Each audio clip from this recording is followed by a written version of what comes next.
Bonjour mes bien-aimés et bienvenue pour ce nouveau partage autour de la parole de Dieu. Le thème que nous abordons cette semaine, c'est Marie ou Zacharie. J'aimerais qu'à la fin de ce message, chacun d'entre nous, nous examinions nous-mêmes et nous disions, est-ce que je suis Marie? Est-ce que je suis Zacharie? Mes bien-aimés, beaucoup d'entre nous, nous crions à Dieu pour qu'il intervienne dans nos situations.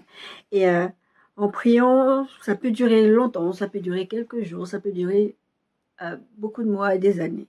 Et je vais plutôt parler vraiment du fait quand ça dure très très longtemps, quand vous priez depuis tellement longtemps que vous vous demandez, mais qu'est-ce qui se passe? Est-ce que Dieu m'a oublié?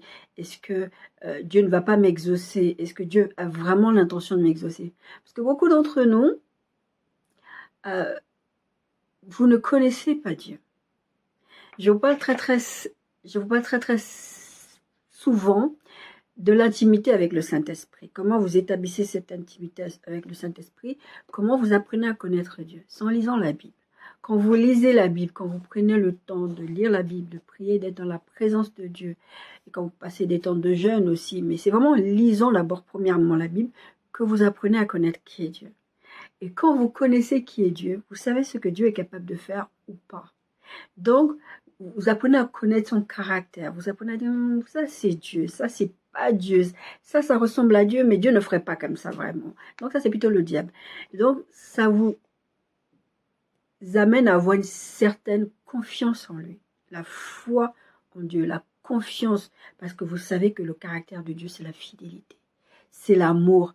Donc, il y a des choses qu'il ne ferait pas. Donc, pourquoi quand je prie aussi longtemps, c'est pas exaucé. Je ne vais pas parler des cas qui font que vos prières ne sont pas exaucées dans le sens où le péché ou tout plein de choses. Je vous avais déjà fait un message dessus quand je les ai parlé du succès selon les hommes et le succès selon Dieu. Et à la suite de ça, je vous ai dit pourquoi vos prières ne sont pas exaucées. On n'est pas en train de parler de ça aujourd'hui. On est en train de parler de tout autre sujet, de savoir pourquoi votre prière n'est pas exaucée. Ou pourquoi il y a des problématiques, pourquoi il y a des blocages et le comportement que vous affichez. C'est même pas tout à fait pourquoi vos prières ne sont pas exaucées, c'est pourquoi il y a des problématiques autour de l'exaucement de vos prières. On va dire ça plutôt comme ça. C'est pas vraiment que vos prières ne sont pas exaucées, parce que tous les exemples qu'on va voir aujourd'hui, ce sont des prières qui sont exaucées, mais il y a des problématiques autour de l'exaucement des prières. Notre texte de base se trouve dans le texte de Luc 1, 5, 14 et 18, 38. C'est l'histoire de la venue de Jean-Baptiste sur la terre et l'histoire de la venue de Jésus. Enfin, pas la venue, mais plutôt les circonstances qui précèdent leur naissance. D'accord? Luc 1, verset 5. Du temps d'Hérode, c'est un très long texte, je vais le lire parce que j'y tiens. Du temps d'Hérode, roi de Judée, il y avait un sacrificateur nommé Zacharie. De la classe d'Abia, sa femme était d'entre les filles d'Aaron. Elle s'appelait Élisabeth. Tous deux étaient justes devant Dieu, d'une manière irréprochable, observant d'une manière irréprochable tous les commandements et toutes les ordonnances du Seigneur. Ils n'avaient point d'enfant parce qu'Élisabeth était stérile. D'accord? Elle avait une problématique, Élisabeth. Elle était stérile. Et ils étaient l'un et l'autre avancés en âge. Ça ne vous rappelle pas une histoire dans la Bible, ça? Élisabeth était stérile comme Sarah.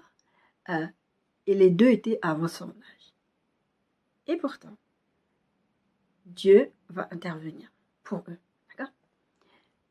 Vous vous retrouvez devant cette problématique d'un exaucement. Peut-être vous êtes stérile, peut-être ça fait X années que vous êtes au chômage, vous vivez que de petits boulots, des petites choses comme ça, ou des gens qui vous aident. Et vous priez depuis longtemps et vous vous demandez qu'est-ce qui se passe?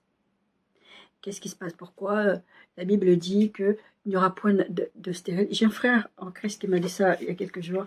On parlait de ça et il m'a dit, mais je ne sais plus pourquoi on parlait de ça. Oui, il n'y aura pas de stérile, il n'y aura pas de femmes qui n'enfantent pas. C'est la parole de Dieu, c'est ça. Donc, quand médicalement on te dit des choses comme ça, comment tu réagis? Est-ce que tu t'effondres?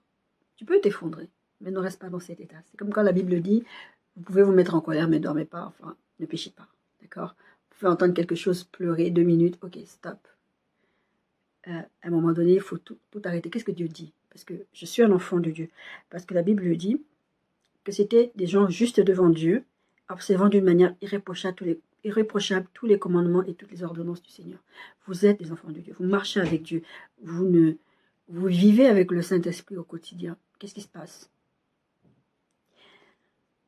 Or, pendant qu'il s'acquittait de ses fonctions, verset 8, devant Dieu, selon le tour de sa classe, il fut appelé par le sort. Je vous signale, je l'ai déjà dit dans mes premières vidéos, je porte des lunettes en fait. Quand vous me voyez buter sur le mot quand je fais la lecture, c'est parce que j'ai du mal à voir. J'ai plusieurs petites pathologies aux yeux, j'aurais très très mal en fait. Donc, il faut que je fasse attention. Donc, je sais bien lire, c'est juste que j'ai du mal parce que je vois mal. Et je ne peux pas mettre mes lunettes quand je tourne parce que j'ai la lumière de la ring light qui apparaît sur mes lunettes. Et c'est pas très pratique. D'après la règle du sacerdoce à entrer dans le temple du Seigneur pour offrir le parfum, verset 9, toute la multitude du peuple était dehors en prière à l'heure du parfum. Alors un ange du Seigneur apparut à Zacharie. Et s'étant debout à droite de l'autel des parfums. Zacharie fut troublé en le voyant et la frayeur s'empara de lui. Mais l'ange lui dit, « Ne crains point, Zacharie, car ta prière a été exaucée, ta femme Élisabeth t'enfantera un fils et tu lui donneras le nom de Jean. Il sera pour toi un sujet d'allégresse, et plusieurs se réjouiront de sa naissance. » Zacharie dit à l'ange, « À quoi reconnaîtrai-je cela car je suis vieux, et ma femme est avancée en âge ?»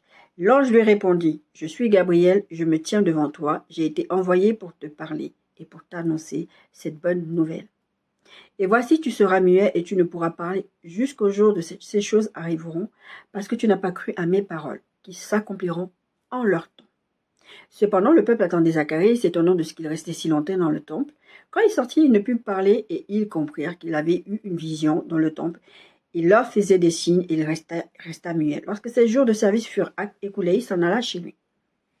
Quelque temps après, Élisabeth, sa femme, devint enceinte. Elle se cacha pendant 5 mois, disant, « C'est la grâce que le Seigneur m'a faite quand il a jeté les yeux sur moi pour ôter mon opprobre parmi les hommes. » Au 6e mois, l'ange Gabriel fut envoyé par Dieu dans une ville de Galilée. L'histoire de Zacharie est finie. Maintenant, on passe à l'histoire de Marie. D'où le titre de notre message. Donc, l'ange Gabriel fut envoyé par Dieu dans une ville de Galilée appelée Nazareth, auprès d'une vierge fiancée à un homme de la maison de David nommé Joseph. Le nom de la vierge était Marie. L'ange entra chez elle et dit, « Je te salue, toi qui as une grâce, à qui une grâce a été faite. Le Seigneur est avec toi. » Troublée par cette parole, Marie s'est demandé ce que pouvait signifier une telle salutation. L'ange lui dit, « Ne crains point, Marie, car tu as trouvé grâce devant Dieu. Et voici, tu deviendras enceinte et tu enfanteras un fils et tu lui donneras le nom de Jésus. Il sera grand et sera appelé fils du Très-Haut et le Seigneur Dieu lui donnera le trône de David son père. Il régnera sur la maison de Jacob éternellement et son règne n'aura point de fin. » Marie dit à l'ange, « Comment cela se fera-t-il, puisque je ne connais point d'homme ?» L'ange lui répondit, « Le Saint-Esprit viendra sur toi et la puissance du Très-Haut te couvrira de son ombre. C'est pourquoi le Saint-Enfant qui naîtra de toi sera appelé fils de Dieu. Voici Élisabeth, ta parente, a conçu elle aussi un fils en sa vieillesse, et celle qui était appelée stérile est dans son 6e mois. Car rien n'est impossible à Dieu. Marie dit, « Je suis la servante du Seigneur, qu'il me soit fait selon ta parole. » Et l'ange la quitta. Je lisais ce texte il y a plusieurs mois. Je relisais ce texte il y a plusieurs mois. Le Saint-Esprit m'a interpellée. Et je suis restée là comme ça, j'étais bloquée. Non, ce n'est pas le Saint-Esprit qui m'a interpellée, c'est moi qui ai interpellé le Saint-Esprit. Je suis restée bloquée. Je dis, Seigneur, je comprends pas pourquoi, dans les deux cas, les deux se posent des questions, comment ça va se faire et pourquoi Zacharie, il a été frappé et pas Marie. Pourquoi Zacharie a été muet? Parce que les deux ont eu une visitation d'un ange qui a tenu quasiment les mêmes propos. Zacharie, il va dire à l'ange, « À quoi reconnaîtrai-je cela quand je suis fille et ma femme avance en âge ?» Marie va répondre, comment cela se fera-t-il puisque je ne connais point d'homme? Les deux vont opposer leurs circonstances en fait. Mais il y a une différence entre la réponse de Zacharie et la réponse de Marie. Et le Saint-Esprit va m'expliquer cette nuit-là où j'étais en train de lire le texte. C'est une question d'incrédulité. C'est un manque de foi. On va reprendre le texte, on va un peu le décortiquer. D'accord? Mais je vais vous dire déjà de quoi il s'agit. Quand le Saint-Esprit va me répondre, je vais le comprendre, mais je vais encore le comprendre il y a quelques mois en arrière, parce que, non, peut-être 1 ou 2, 3 mois en arrière, parce que le Saint-Esprit va me réinterpeller là-dessus, bien m'expliquer, parce que j'avais compris, mais je n'avais pas tout compris. Tous deux étaient juste devant Dieu. Vous êtes des enfants de Dieu. Vous croyez en Dieu. Vous servez Dieu. Vous marchez dans l'intégrité, comme Lot un peu. Mais vous vous trouvez dans des circonstances compliquées. Vous vous trouvez dans cette situation où vous n'arrivez pas à affronter, comme je vous ai dit tout à l'heure, vous êtes au chômage depuis longtemps, on vous promet à chaque fois des choses et ça n'arrive pas, on vous promet le mariage et le mari quitte à la dernière minute. Enfin, il se passe des choses autour de l'exaucement de vos prières, comme j'ai dit tout à l'heure. Tout plein de choses.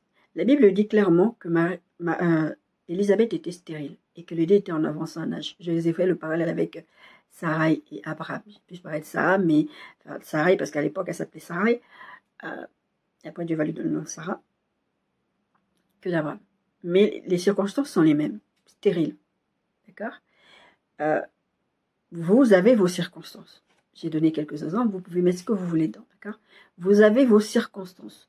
Et ce qui va se passer là, c'est que Zacharie priait. Marie ne priait pas. Parce que Marie, en fait, c'est juste, Dieu est venu lui donner quelque chose. Dieu est venu lui faire, c'est ce qu'on appelle, la grâce, c'est une faveur imméritée. Tu n'as pas demandé, tu n'as même pas prié pour ça.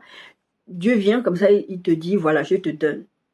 C'est ça la faveur, la grâce qui est la faveur imméritée. Marie a juste été choisie. Elle n'a pas prié, Seigneur, je veux devenir la mère du futur enfant Jésus, enfin du futur sauveur de l'humanité. Non, Dieu lui apparaît. Dans le cas de Zacharie, c'est pour ça, Marie ou Zacharie. La réponse, est-ce que vous êtes Marie? Est-ce que vous acceptez juste Dieu vient vous parler, vient vous dire quelque chose? Parce que dans les deux cas, Dieu a parlé aux deux personnes. D'accord? Même si dans le cas de Marie, Marie n'avait pas demandé, c'était pas la prière de Marie. Mais dans le cas de Zacharie, la Bible dit, et ça c'est l'ange qui le révèle, parce qu'au début je faisais pas le lien, jusqu'à ce que le Saint-Esprit m'interpelle.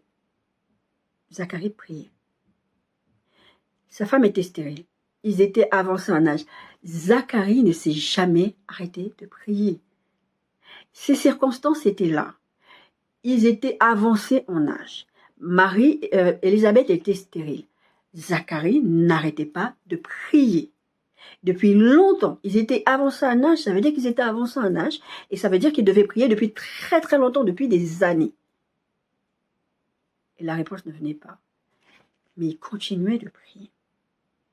La Bible dit, alors un ange du Seigneur apparut à Zacharie, pendant qu'il était en train de servir Dieu dans le temple. Pendant que vous êtes en train de marcher avec Dieu, Dieu va intervenir. C'est pour ça, quand vous vivez des déceptions, je vous ai prêché là-dessus, quand vous êtes déçus par Dieu déjà, ne lâchez pas la main de Dieu. N'arrêtez pas de servir Dieu. N'arrêtez pas de chercher le royaume et la justice de Dieu. Ne vous arrêtez pas. Continuez à marcher avec Dieu, continuez à le servir, continuez à faire ce qu'il vous demande, même si vous lui demandez quelque chose qu'il n'est pas en train de faire. Ne vous arrêtez pas de servir. Et c'est ce que Zacharie fait. Il continue de prier. C'est la première chose à noter. Il continue de prier, mais il continue de servir Dieu. Il continue d'être fidèle à son poste. Zacharie voit l'ange, il est troublé, il est même effrayé. Et l'ange lui dit, n'aie pas peur. Et j'aime bien parce que les anges, à chaque fois, ils apparaissent et n'aie pas peur. Ils te font peur, mais après, ils te disent, n'aie pas peur. Ne crains point Zacharie, car ta prière a été exaucée. C'est là qu'on apprend que Zacharie priait. Parce que le texte, le verset 7 de Luc 1 nous dit, stérile et avancé en âge. Le verset 13 nous dit, c'est l'ange qui nous informe, nous, que Zacharie priait pour ça. Et sa prière a été exaucée. Ta femme te donnera un fils. Et là, Zacharie, il pose une question. Comment ça va se passer? À quoi je reconnaîtrai cela? Car je suis vieux et ma femme est avancée en âge. Tu pries depuis longtemps, depuis des années. Le Seigneur, par son messager Gabriel, vient te dire, après tout ce temps de prière, maintenant c'est bon, on exauce ta prière, Dieu exauce ta prière, et toi tu viens dire, tu viens opposer à Dieu. C'est ça la bêtise de Zacharie. Il vient opposer à Dieu ses circonstances. Vous priez depuis longtemps pour avoir un enfant, pour avoir un contrat de travail, pour avoir une idée de business, quelle que soit la raison pour laquelle vous priez, et Dieu, dans un rêve, d'une façon prophétiquement, par quelqu'un, par un prophète, par un non-prophète, par un autre chrétien, ou même des fois par des païens, parce que ne croyez pas que Dieu parle que par des chrétiens, d'accord? Dieu peut utiliser des païens. Même un fou dans la rue, Dieu peut l'utiliser pour vous parler, d'accord? La Bible dit, Dieu dira aux religieux, il leur dira, Dieu peut susciter des pierres pour le louer, des enfants d'Abraham. Dieu va parler à travers la bouche d'un âne. Dieu va permettre à un âne de s'exprimer. Donc, qu'est-ce qui est impossible à Dieu? En tout cas, il va opposer à la requête, à l'exaucement de sa prière, ses circonstances. Et beaucoup d'entre nous ont fait ça. C'est-à-dire que vous priez, nous prions, nous demandons à Dieu des choses. Et des fois, même dans vos prières, écoutez, vous priez des fois. Vous opposez dans vos prières à Dieu vos circonstances. Le jour où le Seigneur est venu me voir en rêve pour me dire que j'allais partir en Bretagne, il m'a dit, demande-moi ce que tu veux. En fait, c'est lui qui m'envoie en Bretagne. C'est lui qui me dit, tu vas partir en Bretagne. Maintenant, il m'a dit, qu'est-ce que tu veux exactement? Quel genre de maison tu veux? Moi, j'ai toujours voulu avoir une maison. D'accord? Une maison avec jardin, tout ça. Mais je me suis dit, avec la santé que j'ai, est-ce que je pourrais m'occuper d'une maison? Vraiment, est-ce que je pourrais... Mais je vous assure que si j'avais demandé une maison, Dieu m'aurait donné une maison. Et il y a une deuxième chose, il y a une chose que j'ai demandé à Dieu, j'ai dit, j'ai envie d'habiter à côté de la mer. Mais j'ai opposé dans ma prière à Dieu mes circonstances en disant à Dieu, tu vois Seigneur, je vais habiter à côté de la mer, mais le problème c'est que je vis en région parisienne et que normalement, comme je vis en région parisienne, ce sont les Bretons là-bas qui vont être... C'est comme ça, je vous assure, c'est comme ça que je priais.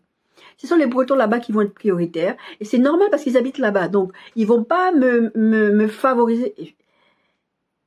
Le Seigneur m'a repris. Dieu est vraiment patient avec nous. Le Seigneur m'a repris, il m'a dit, demande-moi. Demande-moi, sois audacieuse, demande-moi. Vraiment, littéralement, c'est ce qu'il m'a dit. Demande-moi. Et moi, je suis là. En fait, pendant quelques minutes, je pose encore mes circonstances à Dieu. Arrête ça. Demande-moi, sois audacieuse. Et là, je dis, oui, Seigneur. En vrai, je veux vivre à côté de la mer. Je veux pas une maison parce que, sincèrement, je pense pas que physiquement, je suis capable de gérer une grande maison, des choses comme ça. Et j'ai eu une maison. J'habite à côté de la mer. Quand je prends le bus, si je veux aller à la mer, franchement, j'ai demandé ça, mais je vais même quasiment jamais. Je fais quand j'ai de la visite et après on dit, mais non, on va à la plage. Mais si je prends le bus d'à côté de chez moi ici, jusqu'à la mer, c'est 5 minutes, 5-6 minutes. D'accord. En voiture, c'est encore plus court. C'est pas loin. J'ai demandé, j'ai reçu. Demandez, on vous donnera de l'habit. On en a parlé un peu la semaine dernière. Et Gabriel va répondre, hein? Grosso modo, c'est ça que ça veut dire. Tu demandes quelque chose, on t'exauce. Allez, je vais te rendre mieux. Dieu va fermer la bouche de Zacharie parce qu'il parle. Il n'aurait même pas dû ouvrir sa bouche pour dire une énormité pareille. Dire à Dieu, à l'ange Gabriel qui est le messager de Dieu, voilà mes circonstances. Alors que c'est pour ça que tu étais en train de prier. Voilà mes circonstances, voilà ma situation. Et Dieu, non, ok. Comme tu as beaucoup parlé là, les mots, là, tu n'auras même pas dû les sortir. Je te rends mieux. Et c'est ce que Dieu va faire. Il ne peut parler et il comprit qu'il avait eu une vision. Il a eu une visitation. Là, le peuple se rend compte, il a eu une visitation. Dieu a répondu à quelque chose s'est passé. Il y a eu une visitation. Vos circonstances, il y a des choses qui vont se passer, je dis bien, autour de l'exaucement de votre prière. Et vous ne comprenez pas pourquoi il y a un chamboulement, pourquoi il y a des choses comme ça. Mais c'est parce que vous manquez de foi. Vous priez sans vraiment être convaincu, même pourquoi vous priez.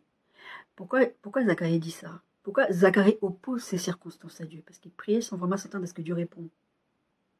Beaucoup d'entre nous, on est comme ça. Quand je vous disais, je pose, ça m'est arrivé pour plein de situations, mais encore une fois, comme je vous dis, heureusement que Dieu est fidèle, Dieu est bon, et vraiment Dieu, des fois, il doit nous regarder. Heureusement qu'il ne répond pas systématiquement à nos façons de faire, parce que vraiment, comme j'ai dit souvent, quand Jésus est parti à la croix, Jésus, tellement l'a saoulé, ils l'ont saoulé les gens. Il serait descendu à la croix, ah écoutez, débrouillez-vous, vous me prenez la tête. Heureusement que Dieu n'est pas comme ça, d'accord. C'est la grâce, verset 25. Élisabeth va dire, c'est la grâce que le Seigneur m'a faite quand il a jeté les yeux sur moi pour ôter mon opprobre. Vous savez, les gens se moquent de vous. Moi, aujourd'hui, on m'a dit, non, à un certain âge, je suis dans cette période de la vie qu'on appelle périménopause, parce que j'ai 47 ans. Cette année, je rentre dans ma 48e année. Donc, c'est normal. À un moment donné, mes cycles ne fonctionnent plus normalement. Normalement, je ne peux plus faire des enfants depuis longtemps. Déjà, j'ai eu des difficultés à faire celles que j'ai eues. Dieu m'a fait grâce. D'accord? Elisabeth a dit, Dieu m'a fait grâce. Et les médias, vous n'aurez pas d'enfant. Vous n'aurez pas d'enfant. Moi, je les écoute. Des fois, au retour à l'envoyeur, des fois, je les regarde, mais dans ma tête, je suis là, je prends pas ces paroles. Mais malgré ça, j'ai cette attitude de foi sur le moment. Et je pense que vous tous, vous avez des moments comme ça dans votre marche avec Dieu. Et quand en fait la chose tarde avant d'arriver, vous avez ces moments où vous dites, mais est-ce que je ne me suis pas trompée? Pourquoi je dis ça? Parlons d'enfants. Moi, le Seigneur est venu me voir plusieurs fois en rêve en me disant, tu vas te marier, tu vas avoir des enfants, tu vas avoir des enfants, tu vas avoir des enfants. D'accord? Et c'était pas, je n'ai jamais douté de ça avant. Et puis, quand l'âge est arrivé et que le temps passe, c'est peut-être pour ça que Zacharie, justement, il a réagi comme ça. Parce que l'âge est arrivé, le temps a passé. Et du coup, je commence à me dire, mais est-ce que c'était pas symbolique? Est-ce que quand Dieu me parlait d'enfants, comme je suis appelée au ministère de pasteur et de prophète, est-ce que ce n'était pas symbolique, ce n'était pas des enfants spirituels que je voyais? Et ça loupe pas à chaque fois que j'ai un temps comme ça où je suis en train de douter. Quand je commence à me dire, mais est-ce que c'était vraiment ça que Dieu me disait? Parce que Dieu m'a déjà donné un enfant, d'accord? Est-ce que je ne suis pas en train de me faire des films dans ma tête et que ce n'est pas des vrais enfants, mais c'est des enfants spirituels ou c'est des situations? Bon, ça en général, quand Dieu me parle de situations, parce que ça arrive que dans des rêves, je vois un bébé, mais ce n'est pas un bébé, c'est une âme. Dieu me parle d'une âme. Quand je vous parlerai des rêves, j'essaierai de me souvenir de cet exemple-là. C'est une âme. Donc, des fois, c'est le ministère, d'accord? Des fois, c'est d'autres situations. Donc, je sais que là, c'est un truc symbolique. Mais quand il me parle systématiquement du fait que je vais avoir des enfants, c'est vraiment différent. Par exemple, là j'ai eu ce doute-là, c'était il y a quelques mois encore. Et le Seigneur vient me montrer en vision le bébé en question. Le même bébé, la même tête, c'est toujours le même bébé que je vois depuis des années. Pour me dire, j'ai pas fini avec toi, c'est toujours le même bébé. Mais il ne le montre pas dans des situations où tu vas te dire, ah c'est spirituel, c'est symbolique. C'est vraiment, par exemple, la dernière vision que j'ai eue, je vois le bébé, il court, il essaie d'aller dans le jardin ici, mais vraiment une scène de la vie quotidienne. Donc là, je sais que c'est pas du symbolique. Mais comme ça tarde, tu vas te demander, mais Seigneur, est-ce que j'ai pas mal compris? Parce que tu sais au fond de toi, en tout cas moi je sais au fond de moi, que Dieu ne ment pas, que Dieu ne se trompe pas. La parole de Dieu le dit, enfin, je le sais ça. Est-ce que c'est pas moi qui ai mal interprété ce que Dieu m'a dit? En fait, quand Dieu vous parle, au moment où il vous dit la chose, vous n'avez aucun doute. Accrochez-vous à cette parole-là. Accrochez-vous à cette parole-là. C'est là-dessus que vous avez votre alliance avec Dieu. Dieu vous parle, accrochez-vous à ce qu'il vous dit. D'accord? Et là, Elisabeth va dire, ça va ôter l'opprobre. Les gens vont arrêter de parler sur vous. Pour l'instant, ça ne m'est pas encore arrivé. Le temps viendra. Dieu est en train de faire ses affaires. D'accord? Et là, les gens verront que j'ai un Dieu. Parce que je leur ai dit que j'aurais des enfants. Ils m'ont dit non. Dieu va leur démontrer à un moment donné que j'aurai des enfants et l'opprobre va être ôté.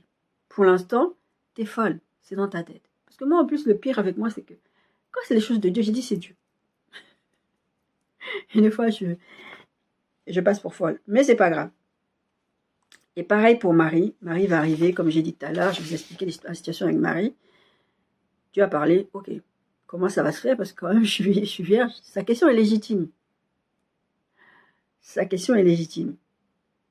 Elisabeth et Zacharie n'avaient pas de légitimité à poser cette question, qu'est-ce qui va se passer? Parce que vous avez des rapports, quand même, de toutes les façons. Bon, et Sarah, elle, dans l'histoire d'Abraham et Sarah, elle dira, ah, mais dans la réponse de Sarah, à un moment donné, c'est, mais est-ce qu'ils vont quand même éprouver du désir, on pourra encore aller ensemble, parce qu'ils étaient encore beaucoup plus avancés en âge que Zacharie et Elisabeth. De là, ils étaient déjà avancés en âge, mais Sarah et Abraham, c'est encore au niveau de, même le désir sexuel, c'est plus tout à fait ça. Mais que quand Dieu a un plan, il va il va vraiment aller jusqu'au bout de son plan. Et donc la question de Marie, elle est légitime. Je suis vierge, comment ça va se faire? La question de Zacharie n'est pas légitime. Tu as des rapports avec ta femme. Je viens de te dire que ça va se passer. Comment ça va se faire? Je suis avancée en âge. C'est un peu comme nous les femmes. Genre, un homme, tu es là, tu veux des fleurs. Un homme t'offre un bouquet de fleurs. D'accord? Et toi, tu vois le bouquet de fleurs, ce que j'appelle l'exaucement. Oh, c'est pour moi, mais fallait pas. Et si je t'avais pas offert des fleurs, tu allais faire la tête. Tu allais faire la tête. Et c'est un peu ça. être surpris de recevoir des fleurs que tu as demandées. Tu voulais des fleurs. Tu souhaitais des fleurs. Moi, j'avoue, ça m'arrive quand je veux des fleurs, je dis à Dieu, Seigneur, touche son cœur qu'il m'envoie des fleurs. C'est tout parce que des fois, je n'ose même plus demander. Enfin bon, bref, la question n'est pas là. Donc, vous priez. Dieu vient pour vous exaucer. Oh, vous êtes tellement incrédule. Vous priez sans vraiment vous attendre à ce que Dieu vous exauce. Pourquoi vous priez? Pourquoi vous priez? Luc 18, 1, 8. Jésus leur adressa une parabole pour montrer qu'il faut toujours prier, ne point se relâcher. Lequel de Zacharie? Il a prié pendant longtemps. Jésus va donner cette parabole pour dire, il ne faut pas s'arrêter de prier. Parce que des fois, en fait, ce qui se passe dans nos façons de prier, il y a ce moment où on va prier, mais vraiment, on va prier une fois, et puis bon, j'ai prié, normalement Dieu a entendu, c'est bon. On ne prie pas sans cesse. La Bible dit, 1 Thessaloniciens 5, priez sans cesse. On ne prie pas sans cesse, ou alors on est fatigué de prier parce que ça n'arrive pas, ou alors on prie, mais comme j'ai dit tout à l'heure, on prie sans attendre d'exaucement. C'est bon, de toute façon, le temps il est passé. Bon, j'ai pris quand même histoire de prier, dire que quand même j'ai prié, j'ai une relation avec Dieu. Mais j'attends rien de Dieu. Jésus leur adressa une parabole, Luc 18, 1, pour montrer qu'il faut toujours prier et ne point se relâcher. La clé est là. Toujours prier, ne point se relâcher. Même si des fois tu vois le temps passer comme moi, là je vous dis le temps passe, etc. Non, je ne me relâche pas. Je continue à prier.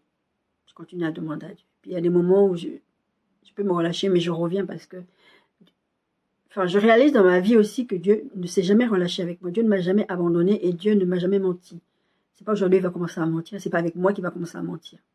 Donc, je reste là-dessus et je repars. On va parler de renouvellement de l'intelligence. Je change mes pensées. D'accord? Il dit, il y avait dans une ville un juge qui ne craignait point Dieu, qui n'avait d'égard pour personne. Il y avait aussi dans cette ville une veuve qui venait lui dire, fais-moi justice de ma partie adverse. Pendant longtemps, il refusa. Mais ensuite, il dit en lui-même, quoi que je ne craigne point Dieu, que je n'ai d'égard pour personne. Néanmoins, parce que cette femme, cette veuve m'importune, je lui ferai justice afin qu'elle ne vienne plus, elle ne vienne pas sans cesse me rompre la tête, qu'elle ne vienne pas me casser la tête. Le Seigneur ajouta, entendez ce que dit le juge inique, le juge méchant, on peut dire ça comme ça. Et Dieu ne fera-t-il pas justice à ses élus? Le texte parle de justice, mais le verset 1 nous dit, pour comprendre qu'il faut prier sans cesse, sans jamais se relâcher. Et Dieu ne fera-t-il pas justice à ses élus, qui croient en lui jour et nuit, et tardera-t-il à leur égard? Je vous le dis, il leur fera promptement justice. Mais quand le Fils de l'homme viendra, la question de Jésus est là. Mais quand le Fils de l'homme viendra, trouvera-t-il la foi sur la terre? Pourquoi la fin nous parle de quand le Fils de l'homme viendra, trouvera-t-il la foi sur la terre? Et le verset 1 nous parle de toujours prier sans se relâcher. Parce que ce qui se passe dans la fin des temps, parce que c'est de ça dont il s'agit dans ce texte-là spécifiquement, mais on peut l'utiliser pour l'exaucement de toutes nos prières, d'accord? Depuis des années, depuis des millénaires, des centaines et des centaines d'années, on dit Jésus revient bientôt, Jésus revient bientôt. Les gens se relâchent. C'est pour ça que la Bible dit, dans les fins de temps, le mal deviendra bien et le bien sera considéré comme mal, les valeurs seront inversées et même, s'il est possible, les élus vont se relâcher. Pourquoi? Parce que le temps passe et Jésus n'est toujours pas revenu. C'est pour ça que nous continuons à prêcher la croix. J'ai vu dernièrement sur des vidéos sur les réseaux sociaux où je voyais des gens, plusieurs personnes ont fait cette vidéo en se mettant devant la vidéo. Parce que vous savez, dans l'évangélisation, moi je fais pas comme ça. C'est pas parce que j'ai pas d'humour ou des choses comme ça. C'est parce que c'est pas ma niche. C'est pas ça que je fais sur les réseaux sociaux, d'aller faire en mode humour des vidéos pour l'évangélisation ou pour affirmer les frères et sœurs en faisant de l'humour. C'est pas ça ma niche. Moi je prêche vraiment, j'enseigne. D'accord? Mais en tout cas, il y en a qui font ça. Et c'est très bien parce qu'il en faut de tout. D'accord? Et les vidéos, c'était... ils se mettent dans la caméra. Bon, on est fatigué. Accepter Jésus. Après, on arrête, on vous laisse tranquille. Accepter. C'est bon. Et c'est trop drôle. Et j'aime beaucoup. C'est vraiment ça. Les gens se disent maintenant, Jésus n'est pas venu. Jésus n'est pas venu. Et Jésus, il va dire, est-ce que quand il va revenir, il trouvera encore la foi? Parce que dans vos situations-là, le temps passe, les circonstances ne bougent pas, est-ce que votre foi, elle est toujours là en place? Est-ce que malgré ce que vous êtes en train de vivre, vous avez encore foi que Dieu peut intervenir dans vos situations? La Bible dit dans le texte de Jacques 1, 5, 8, si quelqu'un d'entre vous manque de sagesse, il parle du manque de sagesse. Mais encore une fois, c'est pareil pour tout ce que vous demandez à Dieu. Qui la demande à Dieu, qui donne à tous, simplement et sans reproche. Et elle lui sera donnée. Quand Jésus va venir parler à Pierre après sa résurrection, Pierre sûrement s'attendait à ce que Dieu lui fasse des reproches. Jésus lui fasse des reproches. Jésus ne lui a pas fait de reproches. Il lui a fait à manger et il lui a donné une mission. Dieu donne sans reproche. Parce que tu lui demandes. Tu veux faire quelque chose. C'est vrai que là, on parle de sagesse. Et regardez le texte avec Salomon, c'est ça. Salomon va demander à Dieu la sagesse. Et Dieu va lui donner. C'est lui, Salomon, qui va dire à Dieu, moi je suis jeune, je vraiment... Bon, là, dans la façon dont il a opposé, il a vraiment mis ses circonstances, c'était plutôt positif dans ces cas-là. Oui, je suis jeune quand même, c'est ton peuple à toi. Donc, je ne vois pas comment je peux conduire ce peuple-là en étant aussi jeune, en n'ayant pas d'expérience, en étant un bon roi. Comment je peux faire? J'ai besoin que tu me donnes la sagesse. Et Dieu va la lui donner. La Bible lui dit que Dieu donne, qu'il donne à tous simplement et sans reproche, et elle lui sera donnée. Mais qu'il demande avec foi. Qu'il demande avec foi. Oh, mais Seigneur, c'est vrai, j'ai prié que je voulais un enfant, mais quand même je suis vieux et ma femme est stérile. Tu vois ou pas? Pourquoi tu pries? Mais qu'il demande avec foi, sans douter. Car celui qui doute est semblable au flot de la mer, agité par le vent et poussé de côté et d'autre. Quand l'homme ne s'imagine pas qu'il recevra quelque chose du Seigneur, c'est un homme irrésolu, inconstant dans toutes ses voies. Irrésolu et inconstant. Dieu m'aurait dit devant mes circonstances, je suis sûre, il a pensé très fort, insensé, inconstante. Comment tu viens me demander des choses? Puis tu dis non, mais tu comprends. Et je suis sûre qu'il y a beaucoup d'entre nous, on vit des situations comme ça. Qu'on demande à Dieu et puis on est irrésolu, inconstant. Qu'il demande sans douter. Et des fois, vos exaucements ne sont même pas faits. Ce n'est même pas seulement les choses autour de votre exaucement qui sont compliquées. Des fois, vos exaucements ne sont pas faits parce que vous ne demandez pas avec foi. C'est ce que le texte dit. Ne pensez même pas que vous allez recevoir si vous ne demandez pas. Si vous demandez en doutant. Si vous doutez, pourquoi vous voulez que Dieu vous exauce? Parce que de toute façon, vous doutez. Et aussi, il y a d'autres choses que vous ne recevez pas parce que vous ne persévérez pas, comme j'ai dit tout à l'heure. Il y a la partie où vous doutez, et en plus que vous ne persévérez pas. Jésus, il va dire dans le texte qu'on a lu, pour montrer, il va donner cette parabole du juge inique, pour montrer qu'il faut prier sans cesse, qu'il ne faut pas s'arrêter de se relâcher dans la prière. Vous êtes fatigué, je comprends, et Dieu comprend. Mais ne vous arrêtez pas de prier.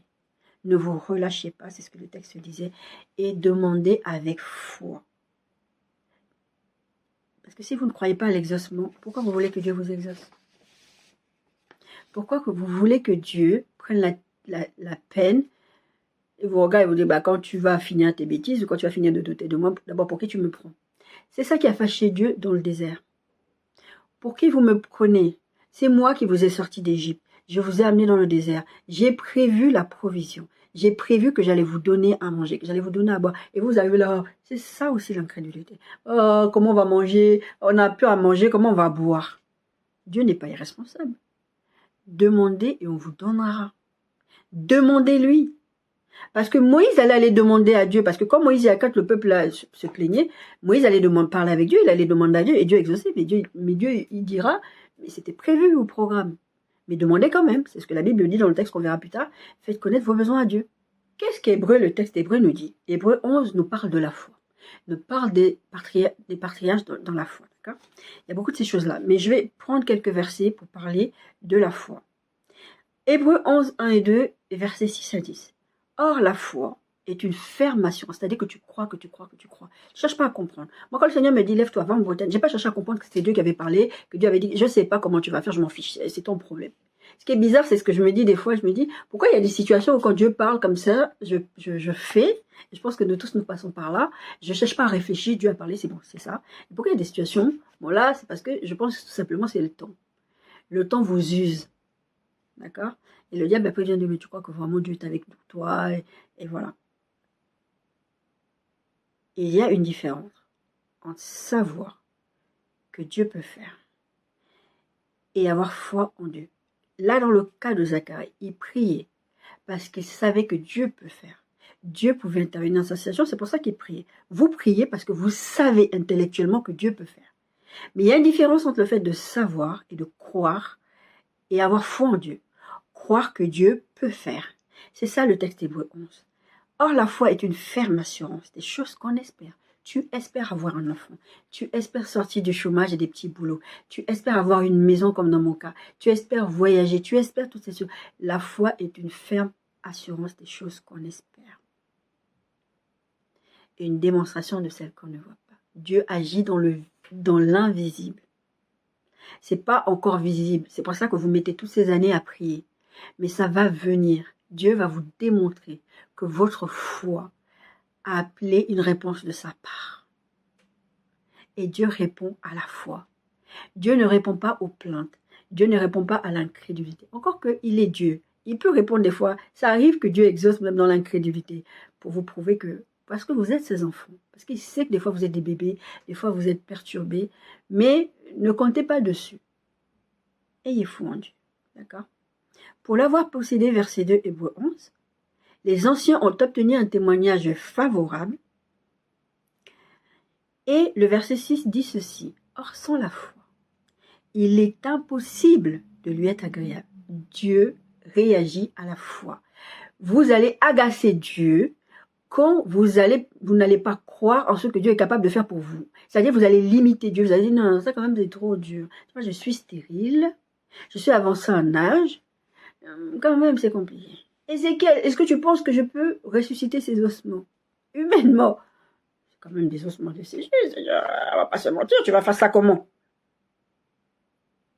La foi d'Ézéchiel a fait agir à Ézéchiel. Parce que Dieu va lui dire, prouve-moi ta foi. C'est ça que ça veut dire. On en a parlé la semaine dernière. Prouve-moi ta foi. Et comment Ézéchiel va prouver sa foi en Dieu? En parlant aux ossements desséchés. Dans le cas d'Ézéchiel, c'était en parlant aux ossements desséchés. C'est comme ça qu'il a prouvé qu'il croyait que Dieu était capable de ressusciter ses ossements. Or, sans la foi, il est impossible d'être agréable à Dieu. Car il faut que celui qui s'approche de Dieu, si vous croyez en Dieu, vous devez croire que Dieu existe. Si vous croyez que Dieu est capable, vous vous approchez de Dieu, c'est que vous croyez que Dieu existe. Comme vous êtes des enfants de Dieu, vous croyez que Dieu existe, d'accord? Et qu'il est le rémunérateur de ceux qui le cherchent. Vous continuez à marcher avec Dieu, vous savez que votre foi va amener Dieu à intervenir dans vos situations. Dieu rémunère ceux qui le cherchent. Dieu leur donne ce qu'il leur demande, parce qu'il les rémunère de leur foi. La foi, c'est une rémunération que Dieu apporte à votre comportement, à votre façon de fonctionner avec lui. Ah, j'ai demandé ça à Dieu. Dieu est capable de le faire. Je ne cherche pas à comprendre. Je ne sais pas. Je sais pas. Ok? C'est Dieu. Ah, tu pars en Bretagne, mais comment ça? Je ne sais pas. Dieu m'a dit, c'est tout. Et en fait, ce qui se passait avec mon déménagement, c'est que ça a mis du temps entre le moment où Dieu m'a parlé, pour me dire que je partais en Bretagne, et le moment où je suis effectivement partie. Mais moi, j'étais déjà partie dans ma tête. J'étais déjà bretonne. J'étais déjà partie. Mais les gens se moquaient de moi. Ah, t'es encore là? La rentrée, ah, t'es encore là? Et je suis partie en plein milieu du premier trimestre du collège de ma fille, de la première année où elle est partie au collège. Ah, elle est vraiment partie. J'ai cru en Dieu. J'ai cru en sa parole. Je ne savais pas comment il allait faire. Je ne savais pas quand est-ce qu'il allait le faire. Je ne sais pas. Dieu a fait. Car il faut que celui qui s'approche de Dieu croit que Dieu existe et qu'il est le rémunérateur de ceux qui le cherchent. Et comment ça se démontre? Le texte va nous dire, verset 8, c'est par la foi. C'est par la foi que, verset 7 déjà, c'est par la foi que Noé divinement avertit des choses. On va parler d'avertissement plus tard, tout à l'heure, enfin juste après ça. Noé divinement avertit des choses qu'on ne voyait pas encore. Il n'avait pas vu de pluie, il ne savait même pas ce que c'était. Dieu va lui dire, construis une arche, tu vas faire comme ça, voilà comment tu vas faire. Il a été averti qu'il devait le faire. Il ne s'est pas assis en disant, oh Dieu, toi aussi. Parce que les autres, c'était ça sûrement. Et là, je ne mets plus tranquille. Il a fait ce que Dieu lui avait dit. La Bible dit, Noé divinement avertit des choses qu'on ne voyait pas encore et saisi d'une crainte respectueuse, construisit une arche pour sauver sa famille. C'est par elle qu'il condamna le monde et devint héritier de la justice qui s'obtient par la foi. Toujours la foi. C'est par la foi qu'Abraham, lors de sa vocation, obéit et parti. Dieu lui dit quitte tout. Devant, je vais te dire, Dieu ne lui a même pas expliqué, tu vas devenir le père d'une multitude, tu vas faire ça, je vais te donner ça. Dieu lui a rien dit, il lui a dit juste, quittez pas. Par la foi, il a dit, moi je ne sais pas qu'est-ce que Dieu me fait. Dieu m'a parlé parce que, n'oubliez pas que Abraham et son père, c'était des Calédoniens, je sais plus comment, pas Calédoniens, genre de la Chaldée, des Chaldéens, voilà. Il me semble que le père d'Abraham était adoré des dieux païens. Dieu l'a visité. Je ne connais même pas c'est qui lui, je ne sais même pas c'est qui lui. Et Dieu lui dit quitte tout. Je ne sais pas ce que tu me veux, je ne sais pas qui tu es, mais la façon dont tu te manifestes à moi, je ne sais pas, votre mari, votre femme, quelqu'un d'autre. Enfin, moi ça m'est arrivé, mais quelqu'un vous dit non, Dieu a dit que je pars. C'est une folie, c'est insensé pour les gens. Et la Bible dit, il obéit et est parti. Il a exécuté. Ézéchiel a parlé aux ossements desséchés. On en a parlé la semaine dernière aussi. Il obéit et est parti pour un lieu qu'il devait recevoir un état et qu'il partit sans savoir où il allait. La Bible le dit. On sait. Mais le texte d'Hébreux 11 nous récapitule tout ça. Verset 9, c'est par la foi qu'il vint s'établir dans la terre promise comme dans une terre étrangère, habitant sous des tentes ainsi qu'Isaac et Jacob, les cohéritiers de la même promesse, car il attendait la cité et de solides fondements, celle dont Dieu est l'architecte et le constructeur. Sur le texte d'Hébreux 11, il va vous parler même de Rahab. Rahab, je sais que votre Dieu va vous sortir de cette situation. Moi, je suis dans cette situation, je suis une prostituée. Et Rahab est dans la lignée de Jésus. Jésus est dans la lignée de Rahab. Elle fait partie de la promesse aussi. La foi. C'est par la foi. Elle se trouvait dans sa cité avec des espions qui venaient pour voir la terre promise. Vous savez, avec l'histoire de Josué. On croit que votre Dieu est capable de faire des choses. Il y a une armée de... Moi, je crois que votre Dieu, là, il va faire... Quand Dieu va faire, moi, je vous cache, j'agis par la... Je crois qu'il va y avoir une rémunération de vous, de ce que vous êtes en train de faire. Et je veux faire partie de cette rémunération. Et Rahab va échapper à l'épée qui va passer quand ils vont détruire cette ville-là. Quand ils vont revenir. Parce qu'ils viennent là en espion, regarder la terre promise, etc. Et Rahab va les cacher. C'est ça l'histoire de Rahab. Et Rahab fait partie. La foi de Rahab, c'est ça. Donc, il y a la foi de croire que dans ma circonstance, dans ma stérilité, voilà, il y a aussi la foi de croire que telle situation, Dieu va me sortir de ça. Je ne sais pas comment. Et il y a aussi ce dont on va parler, mais il y a plein de situations où vous devez mettre votre foi en action. Et il y a aussi cette situation de foi, on va parler, où Dieu vous avertit. Noé est divinement averti, il va faire construire un lac. Acte 27, 9, 26. Paul va avertir, la Bible dit, un temps assez long s'était écoulé et la navigation devenait dangereuse, car l'époque même du jeûne était déjà passée. C'est pourquoi Paul avertit les autres en disant « Ô homme, je vois que la navigation ne se fera pas sans péril et sans beaucoup de dommages, non seulement pour la cargaison et pour le navire, mais encore pour nos personnes. » Le centenier écoutait le pilote et le patron du navire plutôt que les paroles de Paul. Mais qu'est-ce que tu en sais, Paul? Toi, tu es un fabricant de tentes, accessoirement prêcheur. Qu'est-ce que tu connais à la navigation, toi? D'accord? Et comme le port n'était pas bon pour hiverner, la plupart furent d'avis de le quitter pour tâcher d'atteindre le phénix. Ils ne vont pas écouter Paul. Verset 13. Un léger vent du sud vint à souffler, se croyant maîtres de leur destin. Ils levèrent l'ancre. Un léger vent. Bah ouais, nous on est des navigateurs. On connaît. Un léger vent. Allez, c'est bon, on prend la route. La Bible dit. Mais bientôt, un vent impétueux vint à souffler et se croyant... un vent impétueux qu'on appelle Euraquillon se déchaîna sur l'île. Le navire fut entraîné, il va y avoir des dégâts. Paul, à un moment donné, va prendre la parole. Il va dire « Ô homme, il fallait m'écouter et ne pas partir de Crète afin d'éviter ce péril. Parce qu'ils vont perdre tout, ils vont perdre la cargaison parce qu'ils vont commencer à tout jeter. Maintenant, je vous exhorte à prendre courage, car aucun de vous ne périra, il n'y aura de perte que celle du navire. » Pourquoi? C'est la Bible qui va nous dire. Un ange de Dieu à qui j'appartiens et que je sers m'est apparu cette nuit. Il me dit, Paul, ne crains point, il faut que tu comparaisses devant César. Parce que ces gens-là étaient protégés parce que Paul était avec eux. Paul devait aller devant César. Je vous ai parlé de ça déjà dans une précédente prédication. Toi aussi, tu iras à Rome. Paul devait aller là-bas. Le fait est que Paul, qui était dans ce bateau avec lui, il était prisonnier, Paul, avec d'autres personnes. Il y avait d'autres prisonniers. Il n'allait rien leur arriver parce que Paul était avec eux. Comme Paul est avec Dieu, Dieu utilisait Paul pour leur parler. Mais ils n'ont pas écouté Paul. Maintenant, il y a eu des dégâts. D'accord? Et Dieu va faire dire par la bouche de Paul, il ne va rien vous arriver. C'est juste, vous allez perdre des biens et vous allez perdre plein de choses. Mais il ne va rien vous arriver. Ils vont rester, ils vont même mourir de faim. Enfin, ils n'auront plus à manger pendant longtemps. Mais Dieu a dit, aucun d'entre vous ne sera perdu. Pourquoi? Parce que Paul est avec vous dans le bateau. Paul les avait avertis. La foi, c'est aussi de se dire, dans des situations où Dieu m'avertit, que ce soit dans les rêves ou que ce soit par les uns les autres, j'écoute Dieu. L'été dernier, le Seigneur m'a averti par ma fille de ne pas aller à Paris.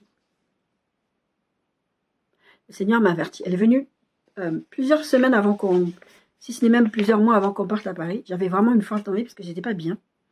J'avais une forte envie d'aller à Paris. Ma fille vient me dire, maman, j'ai fait un rêve. Il va se passer, tu vas te disputer avec telle personne, il va se passer, c'est violent dans le rêve. J'ai entendu, j'ai mis ça de côté parce que je n'avais pas la tête. Je suis allée à Paris. Ça s'est très mal passé. Dieu m'avait averti par la bouche de ma fille. La foi aussi, c'est ça. C'est de croire que Dieu sait ce qui est devant. S'il t'avertit de ne pas aller dans cette situation, n'y va pas. L'exemple que je vous ai pris la semaine dernière en vous parlant de cette femme qui a rencontré quelqu'un, qui a fait les préparatifs, qui voulait épouser cet homme, elle va voir le pasteur, voilà mon futur époux, et le pasteur va dire, ok, on va prier, on va demander l'avis du Seigneur, si vraiment, voilà. Et il va lui dire, non, le Seigneur a dit que non, on n'épouse pas cette personne. La fille va se fâcher, elle va partir avec son monsieur. Le pasteur va prévenir, ne l'épouse pas. Mais finalement, qu'est-ce qui va se passer? Moins de 6 mois après, le monsieur va mourir. Dieu voulait la protéger. La foi, c'est de croire aussi que Dieu a mes intérêts à cœur. Il ne veut pas que je me casse les dents, donc je ne vais pas aller là où il me dit de ne pas y aller. Mais bien aimés, ne mettez pas vos circonstances devant Dieu. Ne mettez pas vos situations devant Dieu, le Dieu qui exauce vos prières. Oh Seigneur, je suis stérile, je suis avançant en âge. Dieu vous connaît vos réalités, vos circonstances. Oh, le vent, il est doux et léger, on peut partir. Ne mettez pas vos circonstances devant le Dieu qui exauce vos prières. Il connaît vos réalités. Il connaît le temps et il est maître du temps et des circonstances. C'est pas parce que ta situation là, quand on a parlé d'avertissement, a l'air bien, c'est un vent doux et léger, que forcément c'est la bonne circonstance. Vous ne connaissez pas, je vous disais la semaine dernière, vous n'avez pas les tenants et les aboutissants, Dieu les a. Dieu sait ce qui est en train de se passer. Ne lui opposez pas vos circonstances. Ne lui opposez pas vos situations. Il n'est pas soumis à vos limitations, mes bien-aimés. Donc, ne le limitez pas. Ne mettez pas Dieu dans une boîte en disant « Ah, moi, bon, quand même, je suis stérile et ça fait quand même longtemps. Hein. 99 ans, quand même, c'est beaucoup. » Ne limitez pas Dieu. Ma soeur me disait récemment, en parlant de femmes qui font des enfants tard, ma soeur est infirmière. Elle me disait « J'ai fini par comprendre que être ménopausée, ça ne veut rien dire. » Moi-même, j'avais déjà vu plein de témoignages comme ça sur les réseaux sociaux. Elle m'a dit, mais c'est dingue, parce que je me rends compte qu'être ménopausée, ça ne veut rien dire, parce que tellement de femmes sont cliniquement ménopausées, mais elles font des enfants. Et ça, tu dis que Dieu, en fait, il nous fait taire beaucoup de fois. Ce qu'il a fait à Zacharie. Il a fait taire Zacharie. Parce que vous parlez trop. Vous parlez trop. Il va vous montrer qu'à un moment donné, je suis Dieu. Sachez que je suis Dieu. Le psaume dit, arrêtez, sachez que je suis Dieu. Ne le limitons pas par nos circonstances, par nos situations qui ne se résolvent pas, par nos situations physiques. Mais Seigneur, tu vois, là, je suis malade. Mais Seigneur, tu vois, Jérémie dira, je suis un enfant, je suis jeune, comment je vais aller faire? Mais tu n'es pas jeune devant Dieu. Dieu va utiliser puissamment Jérémie dans la Bible. Et là, c'est plein d'exemples. Là, c'est l'histoire de bébé, là, c'est avertissement. Et là, c'est même Jérémie. Là, je viens de penser à ça. Jérémie qui se sent, je suis trop jeune pour être ministère. Ne limitez pas Dieu. C'est pour ça que moi, je suis pas, en même temps, je suis pas pour. Parce qu'il y a tellement de désordre dans le corps de Christ où les gens se lèvent, ils vont sur Internet, disent que je suis pasteur, je suis prophète, je suis ceci. Mais moi, je ne suis pas forcément pour que, il faut que quelqu'un me valide pour que je sois celui que je suis. Parce que le jour où le Seigneur m'a dit, lève-toi, va prêcher, déjà dans ma nature, je ne voulais pas. Si je n'obéis pas à Dieu, si j'attends qu'un homme me valide, me dit oui, c'est vrai, on voit le ministère de pasteur chez toi, on voit le ministère de prophète chez toi, j'allais jamais servir Dieu. Si Jérémie s'arrêtait à son âge, il n'allait jamais servir Dieu. Si on prend les limitations que l'homme nous donne, on ne va jamais servir Dieu. Parce que Dieu est au-delà de toutes ces choses-là. On ne peut pas se limiter à ce que les gens nous disent. On ne peut pas se limiter à ce que le médecin nous dit. Ah, ben, tu as un cancer, c'est stade terminal, dis au revoir à ta famille. Est-ce que Dieu a dit son dernier mot? Qu'est-ce que Dieu attend de nous? Matthieu 8, 5, 10. Comme Jésus entrait dans Capernaum, un centenier l'aborda, le priant et disant, Seigneur, mon serviteur est couché à la maison, atteint de paralysie, souffrant beaucoup. Jésus lui dit, j'irai et je le guérirai. Le centenier répondit, Seigneur, je ne suis pas digne que tu entres sous mon toit, mais dis seulement un mot. Est-ce que ça vous est déjà arrivé de prier comme ça? Vous êtes tellement fatigué. Moi, ça m'est déjà arrivé de prier comme ça. Je suis tellement fatiguée d'une situation. Je dis, Seigneur, dis seulement un mot. Et mon serviteur sera guéri. Car moi qui suis soumis à des supérieurs, j'ai des soldats sous mes ordres, et j'ai dit à l'un, va et il va, à l'autre, viens et il vient, et à mon serviteur, fais cela et il le fait. Après l'avoir entendu, Jésus fut dans l'étonnement, et il dit à ceux qui le suivaient, je vous le dis en vérité. Même en Israël, je n'ai pas trouvé un homme une aussi grande foi. Jésus est bluffé par la foi de cet homme.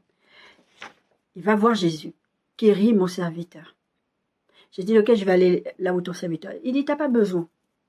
La foi de cet homme, c'est de dire, moi je suis ici, mon serviteur est là-bas, je sais que tu as juste à parler, tu as suffisamment de puissance, tu es qui tu es, je crois que tu peux agir même en étant où tu es.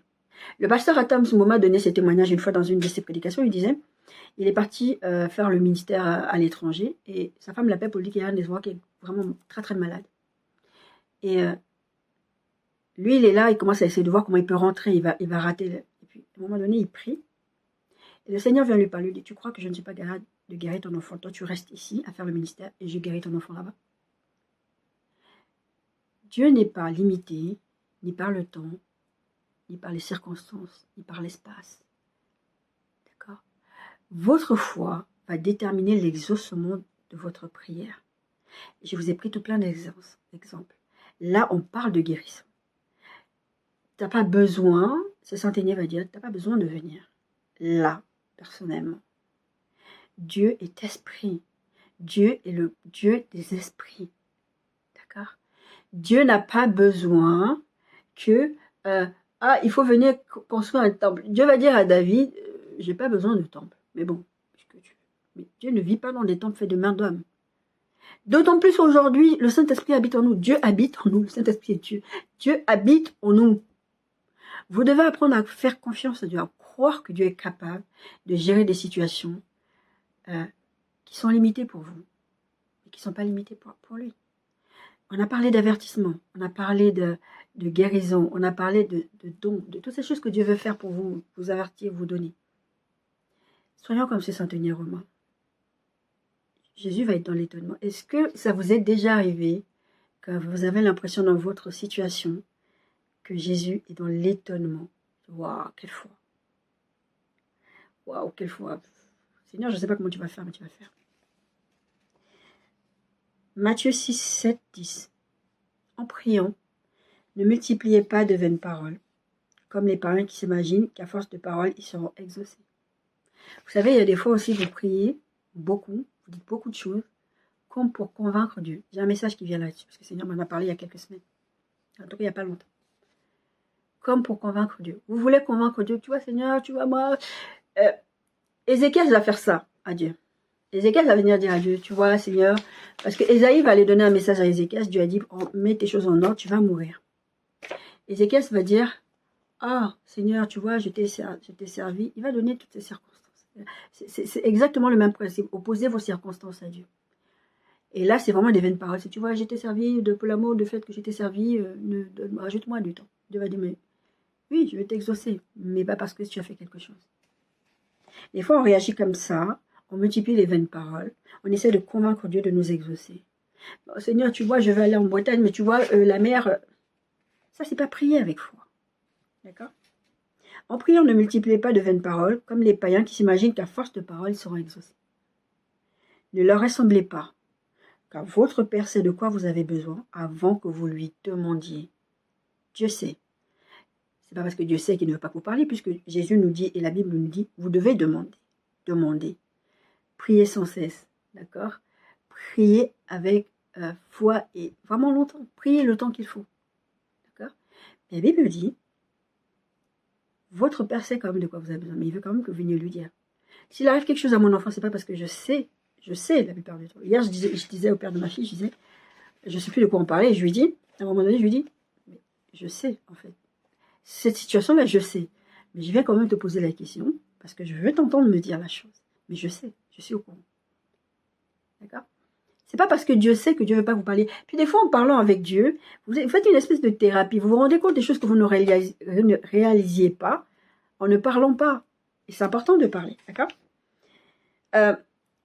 Votre Père sait de quoi vous avez besoin avant que vous ne lui demandiez.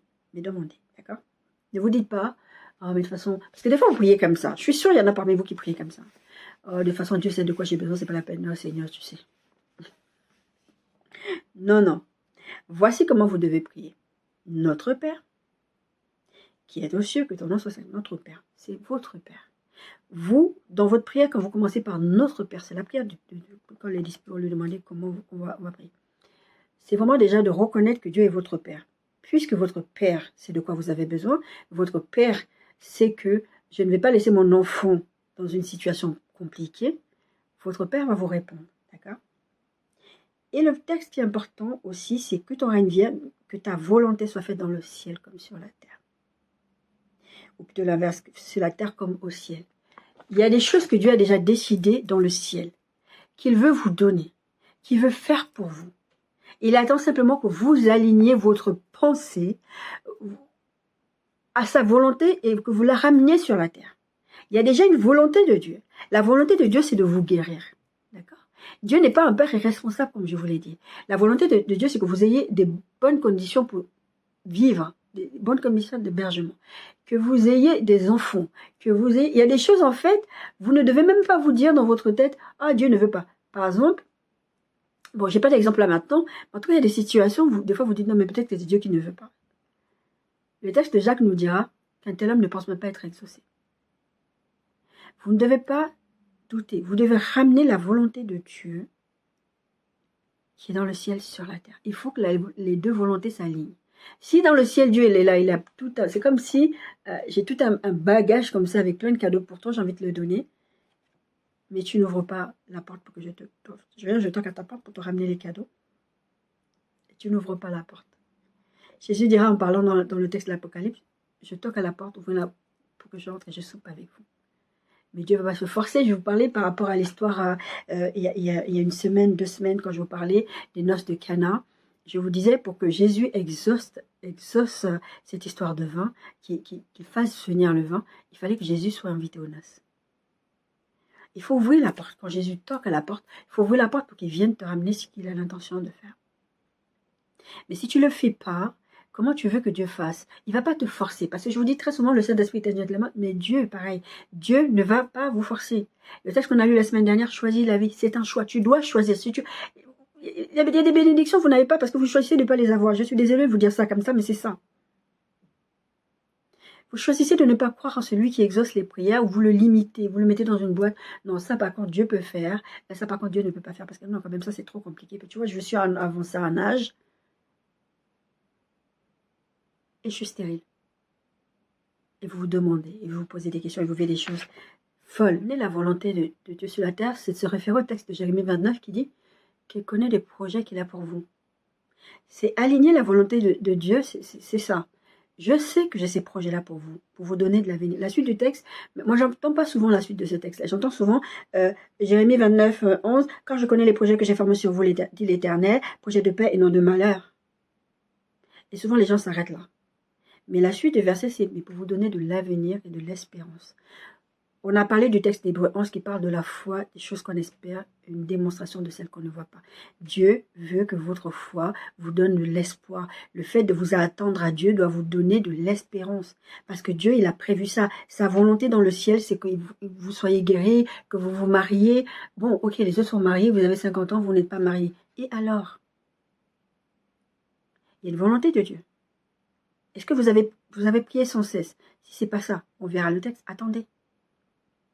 Ne perdez pas votre foi. Vous ne pouvez pas prier et vous attendre à rien du tout. Sinon, ça vous sert à quoi de prier, encore une fois? Et la suite du texte de Jérémie 29, c'est verset 12. Vous m'invoquerez, vous partirez, vous me prierez et je vous exaucerai. Ce sont des promesses de Dieu. Ce sont des promesses de Dieu. Vous faites menteur Dieu quand vous décidez que, bon, c'est écrit dans la Bible, mais bon, dans ma situation, ça ne s'applique pas. La Bible dit que Dieu n'est pas un homme pour mentir, ni un fils d'homme pour se repentir. C'est qu'il a dit, le fera. Bon, la phrase, c'est plutôt dans une intéressante. C'est qu'il a dit, ne le fera-t-il pas? Ma main n'est pas trop courte pour vous sauver. La Bible dit, ce sont des promesses auxquelles vous devez vous attacher. Vous savez que Dieu a une volonté.